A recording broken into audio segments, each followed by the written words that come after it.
গতকাল খসড়া প্রার্থী তালিকা প্রকাশ করা হয়েছে, কোনো প্রার্থীর সঙ্গে কি আপনার কথা হয়েছে?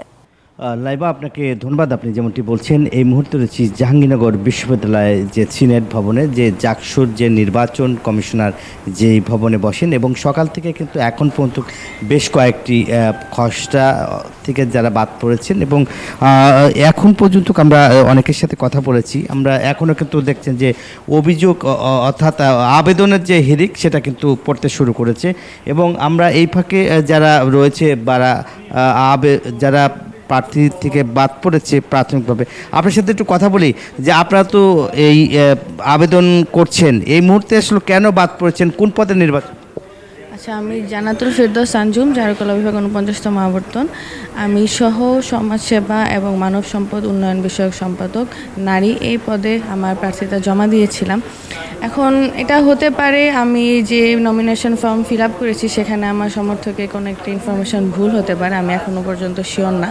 তবে আমাকে প্রশাসন থেকে জানানো হয়েছে আমি যাতে একটা আপিল করি, আপিল করলেই তারা আমাকে দেখিয়ে দিবে যে কোনো ধরনের সমস্যা হয়েছে কিনা, ক্রস চেকের মাধ্যমে তারা আমাকে আবার সেটা পূর্ণভাবে অ্যাপ্লিকেশন করার জন্য বলেছে, এবং আমি আশাবাদী যে আমার এই নমিনেশন পূর্ণভাবে থাকবে যেমনটা আসলে বলছেন। এবং আমরা যদি দেখাই যে আপনাদের একটু ক্যামেরার মাধ্যমে যে আবেদনের যে হিড়িক পড়ছে এবং আবেদন করছেন, আপনার সাথে একটু আবেদন আপনারা করছেন, কি সমস্যা হয়েছিল?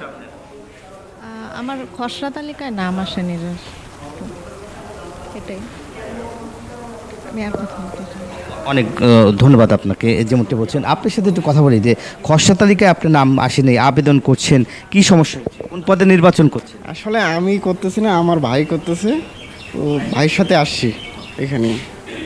ধন্যবাদ আপনাকে। যেমনটি আসলে বলছেন, এবং দেখতেই পাচ্ছেন যে এখানে আবেদনকারীরা কিন্তু আসলে আবেদন করছেন, এবং যেহেতু জাকসুর নির্বাচন কিন্তু যে আগামী 11ই সেপ্টেম্বর, এখন পর্যন্ত কিন্তু যে প্যানেল না দিলেও কিন্তু আজকে কিন্তু যে ছাত্র দলের প্যানেল দেওয়া হবে, একই সঙ্গে আরও পৃথকভাবে কিন্তু আরও 3টি প্যানেলের কথা বলা হচ্ছে। সম্ভাব্য এখন পর্যন্ত 6টি প্যানেলের নাম শোনা যাচ্ছে। আর এই জাকসুর নির্বাচন ঘিরে কিন্তু আপনারা জানেন যে 4 স্তরের নিরাপত্তা জোরদার করা হয়েছে।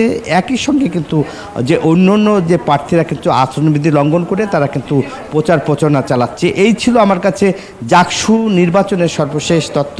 ফিরে যাচ্ছি স্টুডিওতে।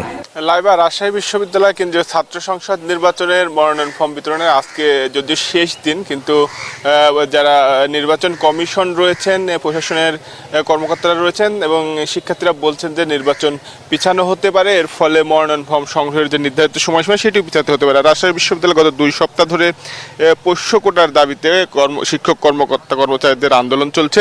এর ফলে কিন্তু একাডেমিক এবং প্রশাসনিক কার্যক্রম বাধাগ্রস্ত হচ্ছে, পাশাপাশি রাজশাহী নির্বাচনেও কিন্তু বাধাগ্রস্ত হচ্ছে, কারণ সকল ধরনের কার্যক্রম তারা বন্ধ করে দিয়েছিলেন। এখন তারা গণস্বাক্ষর কর্মসূচি কার্যক্রম পালন করছেন শিক্ষক কর্মচারীরা। এর পাশাপাশি নিয়োগ কার্যক্রম নিয়েও বিএনপিপন্থী শিক্ষকরা অভিযোগ তুলেছেন যে অনিয়ম হচ্ছে, এবং ভোটার তালিকা নিয়ে কিন্তু যারা প্রার্থী রয়েছেন তাদের অভিযোগ রয়েছে। ছাত্রদল 5 দফা দাবি দিয়েছেন, যে দাবি আদায় না হওয়া পর্যন্ত তারা রাকসু নির্বাচনের সময়সীমা বাড়ানোরও কিন্তু তারা কথা বলছেন। আমরা একজন শিক্ষার্থী এবং রাকসুর একজন প্রার্থীর সঙ্গে কথা বলতে চাই যে শিক্ষক কর্মচারীদের পোষ্য কোটা আন্দোলন চলছে, পাশাপাশি বেশ কিছু আন্দোলন চলছে, এর ফলে আসলে একাডেমিক কার্যক্রম এবং রাকসু নির্বাচনে কতটা প্রভাব পড়ছে? অবশ্যই প্রভাব পড়ছে, কারণ আপনি দেখুন যে আমাদের মনোনয়ন ফর্ম বিতরণের যে শুরুর দিনটি ছিল 20 তারিখে, সেটি কিন্তু রাকসু নির্বাচন অফিস থেকে আমরা পাইনি। এর কারণটা হচ্ছে কর্মচারীরা পোষ্য কোটা নামে সম্পূর্ণ একটা অযৌক্তিক আন্দোলন সেটি তারা করে যাচ্ছে। সে জায়গা থেকে মনোনয়ন বিতরণটাই আসলে পিছিয়ে গেছে, রাকসুর তফসিলটা পুনর্বিন্যস্ত করা হয়েছে, এবং এখনও কিন্তু ক্যাম্পাসে স্থবিরতা আছে। আপনি যদি দেখেন যে তারা বিভিন্ন ধরনের স্বাক্ষর নেয়ার কর্মসূচি সহ বিভিন্ন জায়গায় কাজ করছে। আমরা কিন্তু শুনতে পাচ্ছি যে একাডেমিক কার্যক্রমও কিছুটা স্থবিরতা আছে। পাশাপাশি রাকসু তো একটা বড় কর্মযজ্ঞ, হলগুলো আছে, প্রত্যেক 17টি হলে সংসদ নির্বাচন হবে, যে পরিমাণ লোকবল দরকার, এমনিতেই তো সংকট আছে। পাশাপাশি যারা আছে তারাও বিভিন্ন এই পোষ্য কোটা নামে যে আন্দোলনটা চলছে সেখানে তারা কর্মবিরতি দিচ্ছে, বিভিন্ন ধরনের কর্মসূচি দিচ্ছে। এতে তো আমরা দেখছি যে পুরো কার্যক্রমে একটা স্থবিরতা আছে। এখন আন্দোলন প্রত্যাহারের দাবি জানাবেন? অবশ্যই এই আন্দোলনটি, এই অযৌক্তিক আন্দোলন অবিলম্বে প্রত্যাহার করা উচিত, এবং বিশ্ববিদ্যালয় প্রশাসনের উচিত আসলে ইমিডিয়েট কিছু স্টেপ নেওয়া। ধন্যবাদ আপনাকে। আমরা একজন শিক্ষার্থী এবং প্রার্থীর সঙ্গে কথা বলছিলাম, তারা বলছেন যে শিক্ষক কর্মচারীদের আন্দোলনের ফলে সামগ্রিক কার্যক্রম ব্যাহত হচ্ছে, রাকসু নির্বাচন সহ সকল একাডেমিক কার্যক্রমে তারা দ্রুত আন্দোলন প্রত্যাহারের দাবি জানিয়েছেন। এই ছিল রাজশাহী থেকে সর্বশেষ লাইভা। মুর্তজা, ধন্যবাদ আপনাকে।